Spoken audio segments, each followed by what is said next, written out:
শেষ পদ আর প্রথম পদের গুণফল ইকুয়াল টু কত হচ্ছে 36। এখন এই 36কে আমাকে যেভাবে ভাঙাই আমার এই মাঝখানের যোগ বিয়োগের সমান হতে হবে। তাহলে আমি 36 কিভাবে ভাঙাতে পারি? একটা এইভাবে ভাঙাতে পারি। তারপর কি লিখতে পারি যে 6 × 6 36। তারপরে কি লিখতে পারি আরেকটা কিভাবে লেখা যায় 4 নং 36 9 × 4 36। তারপর কি লেখা যায় 18 দুগুণে 36।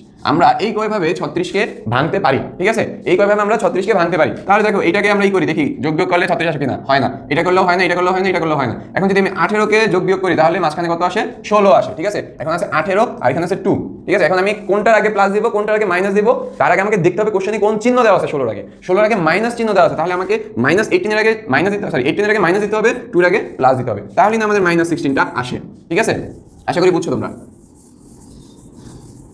তাহলে আমরা কি করতে পারি এই জায়গায় যে 3x² মাইনাস এখানে কি লিখতে পারি 16 মানে 18x minus 2x minus 12 sorry plus 2 minus 12। তাহলে আমরা এখান থেকে কি কমন নিব 3x যদি কমন নেই x মাইনাস 3 6 18 6 x মাইনাস 6 হ্যাঁ প্লাস এখান থেকে যদি আমি 2 কমন নিই তাহলে কি আসে x মাইনাস 6।